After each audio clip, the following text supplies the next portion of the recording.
all the gods, they cannot sever us. If I were dead and you still fighting for life, I'd come back from the darkness, back from the pit of hell, to fight at your side.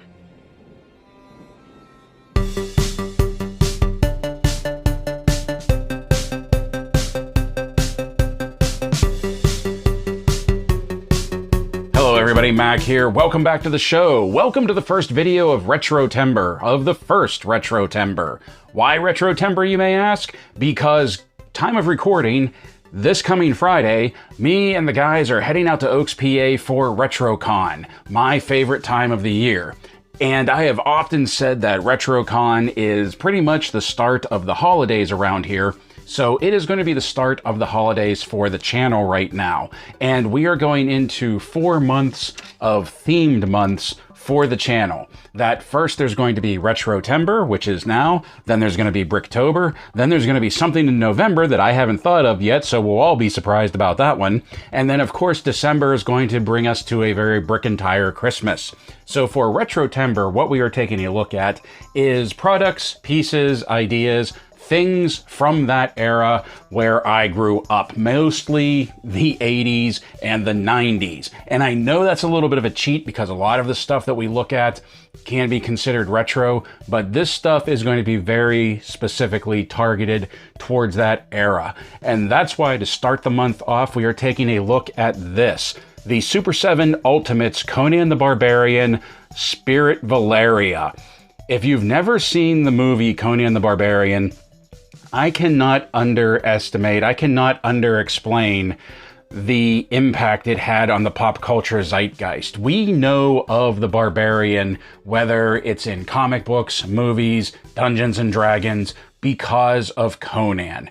And Conan even predates this movie. This movie came out in the early 80s. It was produced by Dino De Laurentiis, starred Arnold Schwarzenegger, put Schwarzenegger into the pop culture zeitgeist, pretty much started his career. This and Terminator. But Conan goes back much further than that. Conan as a character is almost, I think at this point, 100 years old. The works of Robert E. Howard and the artwork of Frank Frazetta really helped to shape our idea of what the fantasy barbarian is. And this movie brought it into the mainstream, brought it from like the pulp novels and pulp magazines and put it into mainstream media. This movie has led to things like Beastmaster, Lady Hawk, a bunch of other barbarian cheese from the 80s and 90s, even has opened up the doors to fantasy that already existed, things like Lord of the Rings and the Chronicles of Narnia. I know that sounds ridiculous, but it's true. Like, this movie opened the doors to the mainstream media for a lot of fantasy, and it is awesome. If you've never seen the movie, I highly recommend checking it out. It's not nearly as cheesy as you would think it would be. It's actually pretty compelling. Arnold doesn't have a lot of lines, and he kind of does a really good job of just like visually acting. Like, I'm not saying it's, you know, a master class in how to act with like your face or anything, but it's pretty good. It's really good. And one of the strong points of the movie was Valeria right here, where, spoiler alert, this is during the Battle of the Mounds after she has been killed, and she comes back to fight at Conan's side, and it is just such an awesome scene. It's a very short scene, it doesn't last long, but it really made an impact if you were watching. I have always loved this look for Valeria, this outfit for Valeria. Of course, in the novels and the comics, she's never looked like this because in the novels and the comics, she is still alive. But I just love this whole Valkyrie look that she has going on, especially since they reference Valhalla so many times in the movie. Really, to figure out what I'm talking about, you should watch it. You should take a look at it. So this is the Super 7's Ultimates Conan the Barbarian line. And honestly, this isn't a line that I really collect. This is the only Ultimates figure I have from the Conan the Barbarian line, mainly because I just wanted Valeria in this outfit. I thought this was really cool. I unfortunately didn't find out about the Ultimates line, the Conan line, until like the first couple of waves. So that's really why I haven't dove into collecting it, because I've missed a lot of the first and second wave figures that really make the collection worth having. Like the baddies, the big bads. Like without them, there's really no sense getting the rest of it. But when I saw Valeria up for sale, I really wanted to get her. So taking a look at this is our standard Super 7 Ultimates packaging. Once again, you'll notice they have done away with the slip cover. There's no slip cover on this. It's a nice leathery brown, and it fits the tone of the movie very well. It has the movie logo across the bottom with Conan's father's sword right there. Valeria Spirit, Battle of the Mounds. Great battle scene. So brutal, so bloody.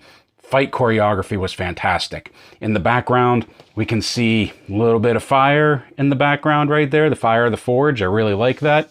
On the side, plain Jane, a little bit more window. On the side, same deal. Up top, we have the Ultimates logo. On the bottom, we have some legalese and a barcode. And then on the back, we have a bit of a write-up for Valeria, which is very cool. Explains what she's doing at this point in the movie. We also have a nice side profile of her Valkyrie helmet right here. So go ahead, pause and read that. And then when you're done, we are going to waste no more time. We are going to crack this open, and we are going to take a look at Super 7 Conan the Barbarian Ultimates Valeria Spirit. And if you want one of your own, you can pick her up at Entertainment Earth. Entertainment Earth is your one-stop shop for all toys, clothing, collectibles, and more. Get the newest from Hasbro, Mattel, Bandai, and Super 7, as well as exclusives that can't be found anywhere else. With over 25 years in the business, Entertainment Earth has what you want. Click the link in the description below. Okay, here she is, Valeria, out of the box, and putting the tape measure to her, we can see that she is roughly 6.5 inches to the top of her helmet, 7 3/4 inches to the top of her helmet's wings. First of all, I gotta say, I think they knocked it out of the park with the face sculpt on this figure. I cannot remember the actress's name, and I feel horrible for that right now. But I do think this is pretty much a dead ringer for her, no matter what angle you look at her. I think this is a great likeness. I think it looks fantastic. I love the work that they did on the paint apps around the eyes, both of them looking forward. Really appreciate that. Love this long mane of like dirty brown, dirty blonde hair with the brown wash in it to bring out the detail, to bring out the texture. I think that looks really good. I really love this layered look right here on the back.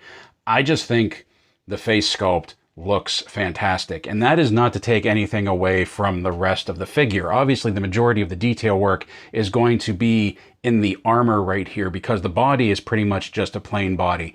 Legs, arms, things like that. Not a whole lot for like muscle tone or definition, but it looks good. The armor looks fantastic. I love the little detail work, the intricate detail work on the armor right here. You have the platings here, but you also have like these hammered spots right here, making it look like this is really forged. And you have like this pattern hammered into it, which is great. And it comes down into the bracer. You have this pattern hammered out in her pauldrons right here too, with just a little bit of highlighting from like this green gold highlighting, just etching the edges of the armor patterns, which is fantastic. And it matches this, what I'm assuming in the costume was like a silk piece that hung down, a silk loincloth, that hung down right here, along with this long like mail dressing with the tassels on it. Now, this isn't cloth goods, but this is very bendable, so it gets out of the way for the articulation. And you can see that she has silver painting in the crotch piece right there to match the rest of the armor. The helmet is no slouch either. I love this detail work on the fur around her helmet. Once again, we have these like dented, hammered in look for the helmet.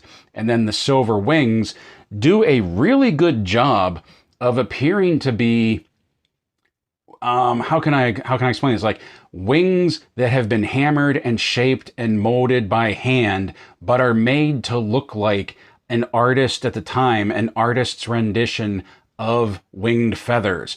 I think that looks great. And once again, we have that green gold highlighting, trimming the edge right there. Down here, great work on the boots. Great work on the boots. Love the fur along the top of the boots. Love the lacing on the boots. Love that there's a little bit of a wash on here to make them look a little dirty, a little road worn. Now, normally I would be upset about putting heeled boots on a female character because I think that's a trope we need to do away with. But on this, it doesn't bother me because one, this was the costume at the time, and two, I feel like they were going for like horse rider boots, sort of like cowboy boots that would lock into the stirrups when they were on the horse. Because I'm trying to remember if the boots that they wore when she wasn't like this, that the boots that they wore just in their normal costume had heels or not, and I can't remember. But this one time, it doesn't bother me so much. I really love like the tie on the tassel right here. And then right here, speaking of ties, we have a really nice job of having like this rope and knots and laces that are holding the bracer onto her forearm right here. And then over here, we have a nice look of just this little bracelet around her wrist. To the costuming department, you know, from a movie from 82 or 84, I can't remember which, I would have put this bracer on this side because this is her sword hand and this is the arm that would be kind of used for like defensive parrying. So you could kind of use that for shielding on this side, but it just looks cool. The whole thing just looks fantastic. I really love the work that they put into this. This looks great. Now let's get to the articulation. That she can do a full 360 head turn. It's a little sluggish, it's a little stiff because of all of this hair. And as you saw, this is a very soft, rubbery hair that it does get out of the way, but it's still heavy and still interferes with the full head spin. She has some really good head tilt side to side, a little bit loose on that ball joint. She can kind of look up. The hair does flex to get out of the way if you hold it back, but it will start to push her forward again. She can kind of look down. The arms will do a full 360 spin. The shoulder pauldrons are attached to her shoulder armor right here, which is all a soft rubber, and you saw that when it spins, it just automatically comes up and gets out of the way. She can bring her arms up to 90, and I don't know if you heard that, the stiff detents on this figure. I had to warm mine up a little bit before I could get her to bend, before I could get her shoulder to come up without having to brute force it. I don't know if that's like sort of done in response to a lot of the criticism that Super 7 has been taking lately about loose joints, but I can assure you that this one, mine anyhow, does not suffer from loose joints. She has single jointed elbows that bring her arms up a little bit past 90. She has a bicep swivel, but then she also has a hinge and swivel at the elbow. She has wrists that swivel and wrists that hinge in and out. We will take a look at how her other hands hinge once we get them on. Now, she has a waist twist that she can do a full 360 spin, but like most Ultimates that I have, there's really nothing else in the waist. It's pretty solid right there. She just has the twist. Now, her legs will come up to 90, and you can see that that piece does flex and get out of the way. Her legs will come up to just under 90 out to the side. Once again, the detents hold them up very well. Has that hidden joint under the hip that lets her turn her leg out a little bit, not a whole lot, but better than most figures that try to do that. Single jointed knees that bring it up to just under 90, and the hinge and swivel once again is below the knee. I really wish the hinge and swivel on these would be above the knee or like at the knee, so that instead of it twisting like this, it would swing out, because really all it is right here is a boot cut. Ankles will rock back very far. Ankles will rock forward, not so much, but okay. and it has a forward-facing pin for some rocker. And like I said, the joints on this are not loose. I have not had a problem with them. I do think that is sort of in response to a lot of the criticisms that they've been suffering from lately, mainly with G.I. Joe and I think Turtles, about having loose joints and sort of sloppy articulation and figures that can't stand on their own.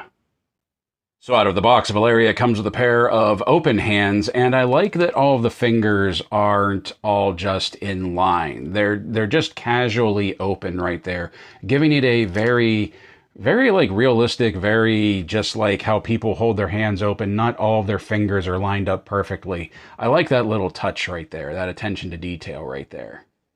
She also comes with a pair of clenched fists. And she comes with this pair of hands that one is a weapon-wielding hand and one is just a clenched fist. And so let's take a look at these individually. That the weapon-wielding hand is the only hand that hinges up and down. And even though it's the only hand that hinges up and down, I'm fine with that because it's the important one. It's the sword-wielding hand. You want this one to hinge up and down. Now this one, the other hand that was paired with this one, is a clenched fist. And this is not the same clenched fist. Well, it is, but it isn't. We basically were given two clenched fists of the same type and same mold. As far as I can tell, these are both exactly the same. It's just that one came with a pair of fists, one came with a weapon-wielding hand and a fist. So I wish they would have done something a little different with this fourth hand right here, rather than just give us a duplicate of one that we already have. But that's what we got. It still would have been nice to have some other type of hand. I don't know what they would have put on here, but it just would have been nice if we could have gotten something unique to match the weapon-wielding hand. Now, the only accessory that Valeria comes with is the only one that she needs, and that is her broadsword right here, and this thing is so cool. Every weapon in the movie, especially the hero weapons, had a distinct look, had a personality, matched the character they were with, and Valeria's curved saber, sword, her broadsword, whatever you want to call it, this scimitar, I don't know what you would actually want to call it.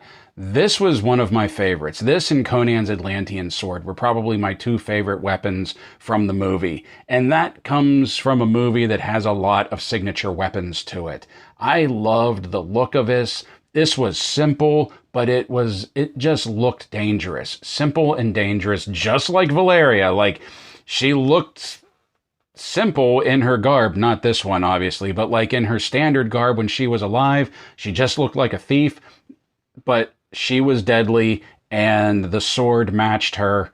I just love the look of this. The silvering of the blade right here, the more polished silver of the crosspiece and the pommel, the coloring of the leather on the handle right here, the curve to everything, how the handle curves one way and then the blade comes out and curves the other way, getting wider and then chiseling down to a tapered tip. I love this weapon. I love the look of this weapon. I think this is fantastic. Unfortunately, it comes with no sheath, but you can't blame that on the figure because in this costume, she didn't have a sheath. She had a sheath when, you know, she was alive and she was a thief, but no scabbard for the Valkyrie. So her weapon holding hand right here, it's a little bit of a tight fit getting that pommel down in there, but once you get it in, it fits well. She has a good solid grip on it. It won't move, and it is just so highly polished that it matches her armor and looks fantastic. And now for size comparison, being new to the Ultimates line, I really only have two other non-Godzilla Ultimates to pair her up with.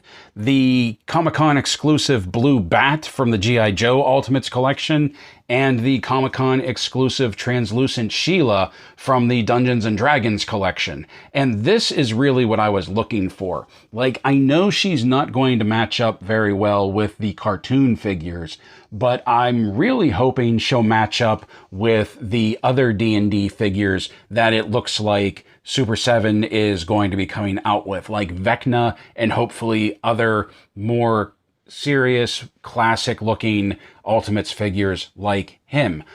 And here's another size comparison I was eager to see, the NECA Toys Dungeons & Dragons Warduke and Strongheart, and she seems to fit in pretty well with this line as well, especially here standing next to Strongheart. These two look real good together, like they could be the male and female paladins of the line. Here she is beside Mattel, Masters of the Universe, Masterverse, New Eternia, Battle Armor, He-Man, and Masters of the Universe movie Skeletor.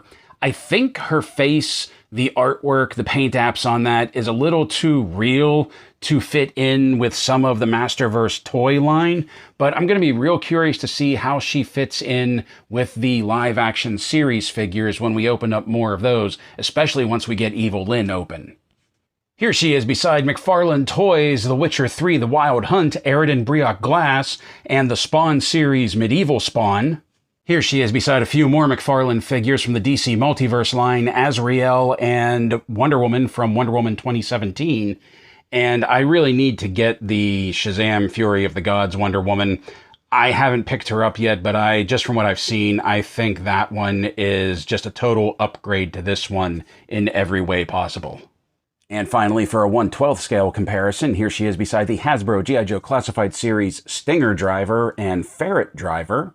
And finally, here she is beside Airborne and me from the G.I. Joe Steel Corps. Sandal Bergman, that is her name. That is the name of the actress that portrayed Valeria in the movie. I felt so bad that I couldn't remember it that I had to look it up and let you know in this last section of the video. She was so good in this movie as Valeria that I really think, even as a kid, I thought it was a mistake to kill her off in the first movie. She should have stuck around, been in the second movie. I don't know. I feel like if it was made today, because of the way that certain characters, secondary characters are seen in movies, the way love interests are seen in movies, that they wouldn't have offed her in the first one. They probably shouldn't have offed her at all. Valeria is an iconic figure, is an iconic character in the Conan mythos. As a matter of fact, in the book that I'm reading right now, the whole point of the book is pretty much the canonical first time that Conan and Valeria meet in the novels, in the Robert E. Howard continuity. And it's turning out to be really, really good book. In the movie, she was strong, she was cunning, she was deadly. She had a fantastic final stand as they were leaving the Caves of Paradise, where she brought up the rear and basically took out like 3 or 4 dudes before she was able to meet up with the rest of the team. And then when Conan was dying, she said those immortal words of, "The gods, they cannot separate us. If you still fought for life and I was dead, I would come back from the darkness to fight by your side," which is bringing us to this moment in the movie, the Valeria Spirit, the Battle of the Mounds, her returning as a Valkyrie, her returning to fight at Conan's side, even though she was dead. It was a fantastic moment in the movie, and it makes a fantastic figure. I don't have much to complain about this figure, to be completely honest. If I do have some complaints, it's my normal complaints that I have with Ultimates figures. I don't have an issue so much with the limited articulation. If you buy an Ultimates figure, you pretty much know what you're getting into. I wish that they would put a hinge and swivel above the knee instead of just having like it below the knee, which is basically a boot cut. If they put it above the knee, I feel like there would be more posing possibilities, more possibilities for like dynamic articulation, things like that. I do have to admit that the articulation on this one is very stiff. The shoulders keep stiffening up on me, and I really need to loosen them up. And I do believe that was done in reaction to the issue of them being accused of having loose joints over the past couple years. I think I've said this before, but for the longest time, the only Ultimates figure I had from them was the San Diego Comic-Con exclusive Ultimates Bat. And the legs on that one were really loose. It's hard to get him to stand up. Even for this size comparison, it was hard to get him to stand up. But with her, there's no issues there. I think the sculpt on this figure is fantastic. I think the paint apps on this figure is fantastic. I think the whole figure is a very beautiful piece and really does justice to how she appeared in the movie at this point. Some people might argue that she should come with more accessories. I could see that, but honestly, what else would you give her? At this point in the movie, there's really nothing else you could give this version of Valeria. You could give this character.